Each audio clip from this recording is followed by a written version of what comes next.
Police वालों को कतार में खड़ा करने के बाद मैं कार के अंदर बैठा। उस वक्त तक पुलिस वालों से हमारा फासला खासा बढ़ चुका था। तहजीब ने कार पहले ही से स्टार्ट कर रखी थी। मेरे बैठते ही चला दी। मैंने अपना रिवॉल्वर बरदार हाथ खिड़की से बाहर निकाल रखा था। बाज पुलिस वालों ने पलट कर देखने की कोशिश की तो मैंने 2-3 हवाई फायर कर दिए, जिसके बाद वो अपनी अपनी खालों में वापस आ गए। जैसे ही तहजीब ने यू टर्न मुकम्मल किया, मैंने रिवॉल्वर कार से बाहर उछाल दिया। मैंने तहजीब से कहा, निहायत तेज रफ्तारी से टेरेस महल की तरफ चलो। मगर उसी वक्त हमारे कानों में तेज सायरन बजने की आवाजें आईं।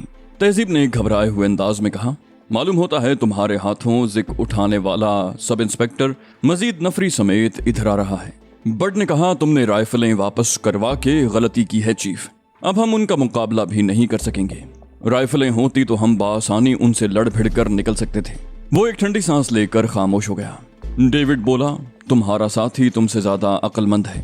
राइफल तो एक तरफ, तुमने रिवॉल्वर तक फेंक दिया। अब सामने से पुलिस आ रही है और अकब में भी पुलिस है। उसने पलट कर अकबी शीशे से बाहर देखा। बोला, वो लोग वैन के पास पहुंच चुके हैं और राइफलें वापस निकाल रहे हैं। डेविड के लहजे में इस्तराब था। तहजीब ने इस्तरारी तौर पर कार की रफ्तार कम कर दी, वरना हम उस स्ट्रीट से तो निकल ही चुके होते। मुझे अगर खतरा था तो सिर्फ अकब में मौजूद पुलिस फोर्स से खतरा था। हम उनकी रेंज में थे और वो किसी भी लम्हे अंधाधुंध फायरिंग शुरू कर सकते थे। मेरे हाथों उन्हें जो जिक उठाना पड़ी थी, उनके पेश नजर ये कोई ऐसी गैर मामूली बात भी नहीं होती। मैंने तहजीब से कहा, सामने से आने वालों की फिक्र मत करो, उनसे हमें उतना खतरा नहीं जितना अकब में मौजूद पुलिस वालों से है। कार की रफ्तार बढ़ाओ। तहजीब को खुद भी एहसास हो गया था कि अकब से हम पर फायरिंग की जा सकती है, इसलिए उसने फौरन ही कार की रफ्तार बढ़ा दी। मगर सामने से आने वाली सायरन की आवाजें बहुत करीब आ चुकी थीं। मुझे अपना बच निकलना मुहाल नजर आने लगा। कोने में मुड़ते ही बहुत से ब्रेक चरचराने की आवाजें फजा में गूंजी और हम लोगों के चेहरे मुसर्रत से खिल उठे। वो तो टेरिस महल बल्कि जनरल टेरिस के जाती मुहाफिज दस्ते की कारों और मोटरसाइकिलों के सायरन की आवाजें थीं जो अब हमारे सामने सड़क पर रुके खड़े थे। वस्त में जनरल टेरिस की कार थी और वो दरवाजा खोलकर कार से उतर रहा था। उसके साथ कैथी ब्राउन भी थी। हम लोग भी जल्दी जल्दी कार से उतरकर उनकी तरफ बढ़े। सायरन की आवाजों ने इलाके का सुकून दरहम बरहम कर दिया था। लोगों ने पहले तो खौफजदा अंदाज में खिड़कियों से झांका, लेकिन जब उन्होंने अपने महबूब हुक्मरान को देखा तो बेखौफी से घरों से बाहर निकल आए। यही गनीमत था कि वो गुंजान आबादी वाला इलाका नहीं था, वरना लोगों को काबू में रखना एक अलग मसला बन जाता। जनरल टेरिस और कैथी ब्राउन अवाम में बेहद मकबूल थे। जनरल का हिफाजती अमला मुझसे और तहजीब से बहुत अच्छी तरह वाकिफ था, लिहाजा हमसे किसी किस्म का तारुस करने का सवाल ही पैदा नहीं होता था। लेकिन जनरल तक पहुंचने से कबल ही अकब से सायरन बजाती हुई पुलिस कार नमूदार हुई। ये पुलिस फोर्स का वही अमला था जिसे हमने अभी अभी जिक पहुंचाई थी। मैंने जनरल के करीब पहुंचकर हैरत से कहा, तुम यहाँ कहाँ जनरल? वो बोला, बर्ड ने मुझे फोन पर सूरत हाल से आगाह किया था। मैं नहीं चाहता था कि तुम किसी मुश्किल में फंसो, इसलिए मैं खुद ही चला आया। मैंने कहा, मेरा ख्याल है हम महल पहुंचकर बकिया बातें करें तो मुनासिब रहेगा। यहाँ सरेराह। जनरल जल्दी से बोला, ठीक है, तुम लोग इसी गाड़ी में चलो और अपनी कार मेरी गाड़ी के पीछे रखना। हम लोग बड़े इत्मीनान से वापस पलट कर कार की तरफ बढ़े। जनरल टेरिस को हमसे बातें करते देखकर पुलिस वालों के हाथ पैर फूल चुके थे। जब उनकी समझ में कुछ नहीं आया तो उन्होंने लोगों को जनरल तक पहुंचने से रोकने की कोशिशें शुरू कर दी। तीसरी दुनिया के ममालिक की सरकारी मशीनरी, खुसूसन पुलिस का यही खासा है, हर हुक्मरान का साथ दो और उसकी खुशामद का कोई मौका हाथ से न जाने दो। हम वहां से जनरल के साथ ही रवाना हुए। हमारी कार उसकी कार के अकब में थी। मैंने कहा, तुमने हमें उस कार में सफर करने से क्यों रोका था बड? क्या तुम्हें मालूम था कि? वो बोला, मैंने सिर्फ इतना देखा था कि जब तुम और मैडम अंदर चले गए तो तुम्हारा ताक़ुब करने वाली कार में से 2 अफराद उतरकर तुम्हारी कार के नजदीक आए। वो खासी देर तक इंजन के साथ कोई कार्रवाई करते रहे थे और उन्होंने कार का दरवाजा भी खोल दिया था। अगर मुझे यकीन होता कि उन्होंने कार को तबाह करने के लिए कोई कार्रवाई की है तो मैं तुम्हें जरूर बाखबर कर देता। मैंने बट से पूछा, तुम थे कहाँ? और वो मानी खेज अंदाज में मुस्कुराया। बोला, क्या तुमने उस लाइन मैन को नहीं देखा था जो पोल पर चढ़ा काम कर रहा था? मेरे अलावा तहजीब भी चौंक पड़ी। मैंने कहा, देखा तो था मगर मैंने तवज्जो नहीं दी थी। लेकिन वो लोग तो तखरीबी काम कर रहे थे, उन्होंने भी तुम पर तवज्जो नहीं दी। बर्ड ने मुस्कुराकर कहा, तो क्या तुम्हारे ख्याल में मैं तमाम वक्त खंबे पर चढ़ा रहा था? मैं सामने वाले बंगले में घुस गया था उनका फोन ठीक करने, और उसी बंगले की खिड़की से मैंने ये सारा मंजर देख कर तुम्हें फोन किया था। मैंने कहा, सुन लिया तुमने मिस्टर डेविड रेयान, अगर मैंने एहतियाती तदाबीर इख्तियार न कर रखी होती तो इस वक्त हम दोनों में से कोई भी जिंदा न होता। डेविड बोला, मैं सब सुन रहा हूँ अली, और जो कुछ हो रहा है वो भी मेरे लिए कोई नई बात नहीं है। गैर अहम मोहरों को रास्ते से हटा देना मोशे हावर्ड की पुरानी रिवायत है। मैंने कहा, तुम्हारा तर्ज अमल मेरे लिए हैरान कुन है डेविड, तुम खुद को आदमी नहीं कोई मोहरा समझते हो। डेविड ने एक ठंडी सांस लेकर कहा, मेरे समझने या न समझने की अहमियत ही क्या है, वो जब और जहां चाहे हमारी जिंदगियां खत्म करा सकता है। मैंने कहा, थोड़ी देर कबल ये मफरूजा गलत साबित हो चुका है। उसने तुम्हें मौत के घाट उतरवाने में कौन सी कसर छोड़ी थी, मगर देख लो कि तुम जिंदा हो। डेविड बोला, इस बार तो तुम्हारी एहतियात की वजह से ऐसा हो गया। वैसे भी कभी कभार इत्तेफाक से ऐसा हो जाता है कि शिकार बच निकलता है, मगर उसकी जिंदगी ज्यादा तवील नहीं होती, दूसरी कोशिश कभी नाकाम नहीं होती। मैंने कहा, तुमने खुद पर मायूसी तारी कर ली है तो इसका कोई इलाज ही नहीं है। माजी में जो लोग मारे गए हैं वो भी तुम्हारी तरह ही रहे होंगे, उन्होंने अपने बचाव की कोशिश ही नहीं की होगी। डेविड ने तल्ख लहजे में कहा, अगर दुनिया के खतरनाक तरीन किराए के कातिल तुम्हारे पीछे लगा दिए जाएं तो मैं तुमसे पूछूंगा कि तुम खुद उनसे किस तरह बच सकोगे। मैंने कहा, मेरा ईमान है कि मौत का एक वक्त मुकर्रर है और उससे कबल कोई किसी को नहीं मार सकता। डेविड ने तंजिया लहजे में कहा, अगर तुम्हारा ईमान इतना ही पुख्ता है तो तुम मेरी जगह क्यों नहीं ले लेते। मैंने उससे अपनी खुशी छुपाते हुए कहा, इस मौजू पर हम फुर्सत से गुफ्तगू करेंगे डेविड। मेरा अपना प्लान भी यही था और यही मेरी खुशकिस्मती थी कि डेविड ने खुद ही ये तजवीज पेश कर दी। हम टेरिस महल पहुंच चुके थे और कारों से उतर गए थे। जनरल टेरिस सवालिया नजरों से डेविड की तरफ देख रहा था। मैंने जनरल से कहा, ये मेरे बहुत अच्छे दोस्त हैं, इनका नाम डेविड रेयान है और इनसे इत्तेफाकन ही मुलाकात हो गई। जनरल ने बड़ी गर्मजोशी से डेविड से हाथ मिलाया और फिर हम अंदर आ गए। डेविड रेयान का नाम जनरल टेरिस और कैथी ब्राउन के लिए अजनबी नहीं था, बल्कि कैथी की तो डेविड से एक मुलाकात भी हो चुकी थी, लेकिन चूंकि मैंने उसे एक दोस्त की हैसियत से मुतारिफ करवाया था इसलिए दोनों ही ने अपने अंदाज से कुछ जाहिर नहीं होने दिया। मैंने एक मुलाजिम को तलब करके उससे कहा कि डेविड को मेरे कमरे में पहुंचा दे। मैंने कहा, तुम जरा देर मेरे कमरे में आराम करो डेविड, मैं थोड़ी देर में आ रहा हूँ, फिर तुमसे तफसीली बातचीत होगी। डेविड के जाने के बाद मैं जनरल से मुखातिब हुआ, हाँ अब बताओ जनरल। मैंने मुस्तरिबाना लहजे में कहा, फजाई जंग किस मरहले में है और बहरी जहाजों को तो कोई नुकसान नहीं पहुंचा। वो बोला, फजाई जंग में हमें थोड़ा बहुत नुकसान जरूर उठाना पड़ा, लेकिन शिगुराई के पायलट आखिरकार समझ ही गए कि वो बहरी जहाजों को नुकसान नहीं पहुंचा सकेंगे, इसलिए उन्होंने वापस चले जाने में ही आफियत जानी और अब हमें कोई खतरा नहीं है। मैंने इत्मीनान की तवील सांस ली, कहा, खुदा का शुक्र है। फिर कैथी ब्राउन की तरफ देखा, कहा, तुम खासी हशाश बशाश नजर आ रही हो, जबकि मेरे ख्याल में तो तुम्हें बिस्तर पर होना चाहिए था। कैथी हंसने लगी।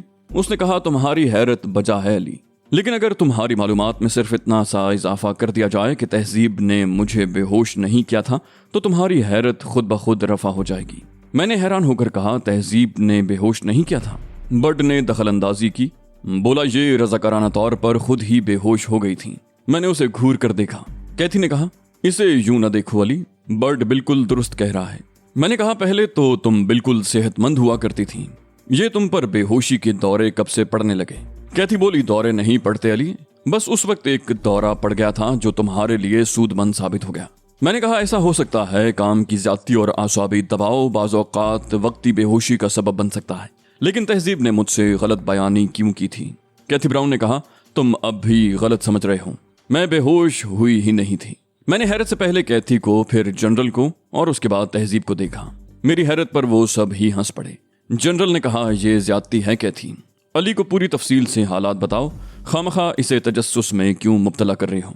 वो बोली, बात दरअसल ये है कि मुझे तुम्हारी बेगुनाही पर यकीन आ गया था। पहले भी मैं तुम्हारे खिलाफ इतना बड़ा कदम उठाने के हक में नहीं थी, लेकिन जनरल ने मुझे कायल कर लिया।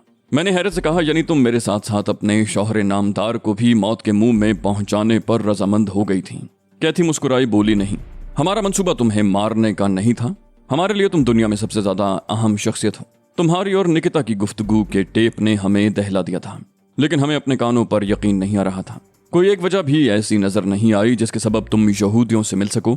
आखिर जनरल ने तुम्हारी हकीकत से वाकिफ होने के लिए ये मंसूबा बनाया, और ख्याल रहे कि ये मंसूबा तुम्हें हलाक करने के लिए नहीं बनाया गया था, बल्कि हम तुम्हें जहनी शिकस्त से दो चार करना चाह रहे थे। तुम्हें उस मकाम तक पहुंचाना मकसूद था जहां आदमी को अपनी आंखों के सामने मौत नाचती नजर आने लगती है और फिर वो कोई झूठ नहीं बोलता, जो कुछ भी कहता है सच ही कहता है। बट ने फखरिया लहजे में कहा, मेरा चीफ कोई आम आदमी नहीं है, ये मौत की आंखों में आंखें डालकर भी झूठ बोल सकता है। मैंने बिगड़ कर कहा, दरमियान में मत बोला करो, पहले कैथी को बात मुकम्मल करने दो, फिर अपनी बकवास करते रहना। बट बड़बड़ाया, बट के लिए तो एक ताला खरीद दो ताकि वो अपनी जबान पर लगा ले। कैथी मुस्कुराकर बोली, बट ने बिल्कुल ठीक कहा है अली, हमने इस इम्कान का जायजा भी लिया था कि तुम अगर झूठ बोलने पर ही उतर आओ तो मौत के मुंह में भी अपने झूठ पर जमे रह सकते हो, लेकिन हमने ये खतरा मोल लेने का फैसला कर लिया था। हम ये हरगिज गवारा नहीं कर सकते थे कि हम तुम्हारे मरने में किसी तरह भी मुलव्विस हों। मैंने कहा, इतने तवील बयान के बावजूद तुम्हारी बेहोशी का मुअम्मा अभी तक हल तलब है। कैथी ने कहा, मैं इसी तरफ आ रही थी।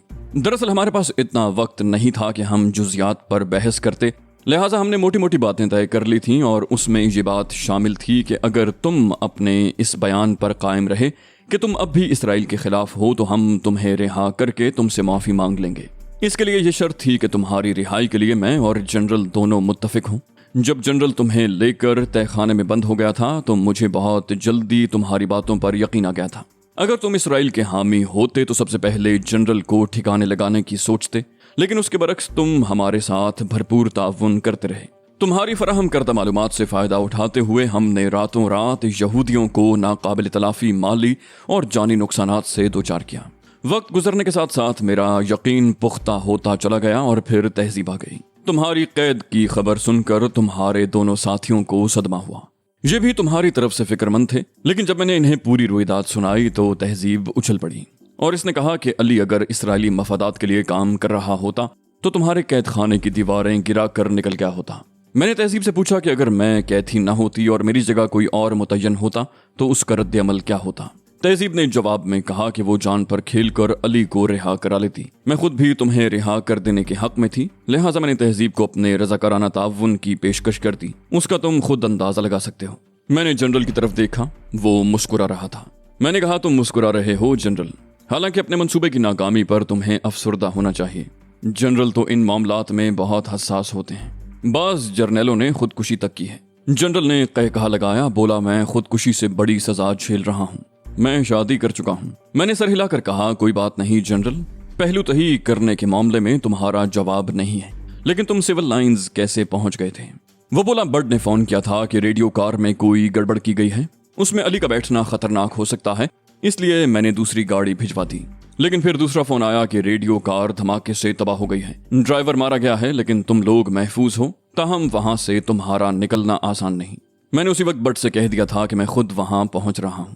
मैंने बट से कहा, मैं समझ गया था इस किस्म की कोई बात होगी, तभी तुमने पुलिस वालों को हमारी तलाशी लेने पर उकसाया था। बट ने कहा, मैं उनसे दरखास्त तो नहीं कर सकता था कि ये लोग मेरे दोस्त हैं, प्लीज मेरी खातिर इन्हें थोड़ी देर बाद गिरफ्तार कीजिएगा। तहजीब हंसने लगी और मैं जनरल टेरी से मुखातिब हुआ। मैंने कहा, मेरा ख्याल है धमाका खेज मादा कार के इग्निशन से मुंसलिक किया गया था। जैसे ही कार स्टार्ट करने की कोशिश की गई, बम ब्लास्ट हो गया। जनरल बोला, हाँ बज़ाहिर तो यही मालूम होता है, असल बात तो माहिरीन की रिपोर्ट के बाद ही हमारे सामने आ सकती है। तहजीब ने कहा, लेकिन इस राज पर से कोई माहिर भी पर्दा नहीं उठा सकेगा कि बम रखने वाला कौन था। मैंने मुस्कुराकर बर्ड की तरफ देखा, कहा, इस काम के लिए हमारे पास एक जिन मौजूद है, वो जिन उन लोगों के हुलिये भी बता सकता है और उसने ग्रे कलर की उस कार का नंबर भी नोट कर लिया होगा जिससे ताल्लुक रखने वाले अफराद ने ये हरकत की। बर्ड ने बुरा समूह बनाकर कहा, जितनी झाड़ बर्ड को पड़ती है उतनी तो कोई मस्खरा जिन भी बर्दाश्त नहीं कर सकता। मैंने एक जोरदार कहका लगाया, कहा, गोया इस मामले में तुमने जिन्नात को भी मात कर दिया। वो बोला, हाँ, और मैं संजीदगी से सोच रहा हूँ कि अब जिन्नात की जान छोड़ देनी चाहिए। वो बेचारे मेरी मुस्तकिल मिजाजी से आजिज आ गए होंगे, और फिर ये तो कानून कुदरत है कि कभी के दिन बड़े और कभी की रातें, चुनाचे अब जिन्नात का नंबर है। मैंने तय कर लिया है कि अब कभी झाड़ बर्दाश्त करके जिन्नात को मजीद एहसास कमतरी में मुब्तला नहीं करूंगा। कैथी ने शरारत की, बोली, तुम्हें दूसरों के जज्बात और एहसासात का ख्याल रखना चाहिए अली। मैंने कहा, मैंने तो हमेशा ख्याल रखा कि कहीं जिन्नात के जज्बात को ठेस न पहुंचे, इसलिए मैंने बट से वो रवैया रवा नहीं रखा जो ताबे जिन्नों से रखा जाता है। अब बट ने उनकी बराबरी करने का फैसला कर लिया है, तो क्या बट के इस रवैये से उन्हें तकलीफ नहीं पहुंचेगी? कैथी ब्राउन ने तायदी अंदाज में सर हिलाकर कहा, बात तो तुम दुरुस्त कह रहे हो। बट चिराग पा हो गया। उसने भिन्ना कर कहा, मैं तुम्हारा साथी हूं, तुम्हें मेरी फिक्र करनी चाहिए या जन्नात की, जिनसे तुम्हारा कोई ताल्लुक नहीं है। कैथी ने कहा, यह बात भी दुरुस्त है, वो पूरी तरह महफूज होने के मूड में थी। जनरल भी बड़ी दिलचस्पी से ये लाजानी बातें सुन रहा था और तहजीब तो इस किस्म की नोक झोंक की आदी थी। मैंने कहा, अब देखो बर्ड मुझे अकरबा परवरी सिखा रहा है। हालांकि सारी दुनिया में जमहूरियत की बातें हो रही हैं, फिर भला मैं अक्सरियत की दिल आजारी कैसे कर सकता हूँ। कैथी ने दाद दी, बोली, तुम्हारी ये दलील तो बहुत ही जोरदार है ली। अब मेरे ख्याल में बर्ड को शिकस्त तस्लीम कर लेनी चाहिए। बर्ड ने गुस्से से सर झटकते हुए कहा, लेकिन याद रखो कि आखिरी फतह बर्ड की होगी। और ये भी सुन लो कि इतना फरमा बरदार तुम्हें बर्ड के अलावा कोई और ढूंढने से भी नहीं मिलेगा। मैंने कहा, मैं तो वहदत का कायल हूँ बर्ड, ना दूसरा ढूंढूंगा और ना वो मिलेगा। लेकिन असल बात तो रह जाती है, ग्रे कलर की कार का नंबर तो बताओ। दफतन जनरल ने इंटरकॉम का रिसीवर उठाते हुए कहा, मैं तुम्हें इस बारे में बताता हूँ। मैं हैरान रह गया। जो बात सिर्फ बर्ड को मालूम होनी चाहिए थी वो जनरल के इल्म में कैसे आ गई। मैंने बर्ड को घूरते हुए आहिस्तगी से कहा, तुमने फोन पर ही जनरल को कार के नंबरों से मुत्तला कर दिया था। बर्ड ने बौखलाकर कहा, गलती हो गई चीफ। मैंने सोचा था कि हमें जल्द से जल्द मालूमात भी हासिल हो जाएंगी और हम तेजी से कार्रवाई भी कर सकेंगे। मैंने मुस्कुराकर कहा, तुमने बहुत अच्छा किया बर्ड। अब तक यकीनन कार के मालिकान का सुराग लगाया जा चुका होगा। मुझे तुम पर फख्र है बर्ड। अब हम वाकई तेज रफ्तारी से काम कर सकेंगे। जनरल टेरिस ने इंटरकॉम बंद करते हुए कहा, उनके बारे में मुकम्मल छानबीन की जा चुकी है। वो आज ही सुबह गोइटे हिल में दाखिल हुए हैं और शीगोराय से यहाँ पहुंचे हैं। उनके पास किराए की कार है, कयाम डेविस होटल में है और उनके पासपोर्ट उन्हें सयाह जाहिर करते हैं। मैंने कहा, तुम्हारे आदमियों ने उन्हें छेड़ा तो नहीं? जनरल ने कहा, नहीं, तमाम मालूमात हमने अपने जराए से हासिल की हैं। मैंने कहा, बहुत उम्दा जनरल, उनकी निगरानी जारी रहनी चाहिए। उनके खिलाफ मैं खुद कार्रवाई करूंगा। जनरल ने मुझे गहरी नजरों से देखते हुए पूछा, क्या करने का इरादा है? मैंने कहा, अभी मामलात मेरे जहन में पूरी तरह साफ नहीं है जनरल। रेंडल हावर्ड को भरपूर नुकसान पहुंचाने में तो हम कामयाब हो गए, मगर हम उसे एहसास शिकस्त से हमकनार नहीं कर सके। जनरल ने कहा, कोई शख्स बहुत ज्यादा ढीठ हो तो उसे एहसास शिकस्त से हमकनार नहीं किया जा सकता। मैं मुस्कुराया, कहा, उसके खिलाफ काम करने के लिए मुझे वक्त ही कब मिला है जनरल? जनरल बोला, हमने वही काम तो किया है जो तुम करते, बल्कि बहुत ज्यादा मुनज़्ज़म तरीके से और बहुत कम वक्त में किया है। एक रात में अरबों डॉलर और सैकड़ों अफराद का नुकसान पहुंचाकर अब भी तुम मुतमईन नहीं हो? मैंने कहा, यह बात नहीं है जनरल। ये नुकसान उसे एक मुल्क ने पहुंचाया है। उसमें इतनी ताकत बहरहाल नहीं है कि वो किसी मुल्क का मुकाबला कर सके। मेरे बारे में उसका ख्याल ये है कि वो जब चाहे मुझे किसी चींटी की तरह मसल सकता है। मुझे उसका ये ख्याल बातिल करता है और उसके लिए मेरे जहन में चंद तरीके हैं जिन्हें तरतीब देने के बाद मैं देखूंगा कि रेंडल हावर्ड कितने पानी में है। इस ज़मन में सबसे पहले मैं डेविड से बात करूंगा, उसके बाद ही आइंदा के लिए दुरुस्त लाहे अमल मुरतब हो सकेगा। डेविड से बात करते वक्त मुझे मुकम्मल तन्हाई दरकार होगी। क्या तुमने वहां से? जनरल ने झेंप कर कहा, अब तुम्हारे कमरे में कुछ भी नहीं है। मैंने कहा, डेविस होटल में मुकीम दोनों अफराद से मैं किसी सरकारी एजेंसी के अहलकार के रूप में मिलना चाहता हूँ। ऐसा सरकारी अहलकार जो अपना वजूद भी रखता हो मगर अपने ओहदे पर मौजूद भी ना हो। जनरल ने हैरत से पलकें झपकाई, बोला, ये क्या बात हुई? उसकी आंखें सुर्ख हो रही थीं। गुज़श्ता रात की शब्बेदारी के असर की वजह से वो मेरी बात समझ नहीं पाया था। मैंने कहा, मेरी बात का मतलब तुम्हें बर्ड या तहजीब में से कोई भी समझा देगा। ये कहकर मैं अपने कमरे की तरफ बढ़ गया।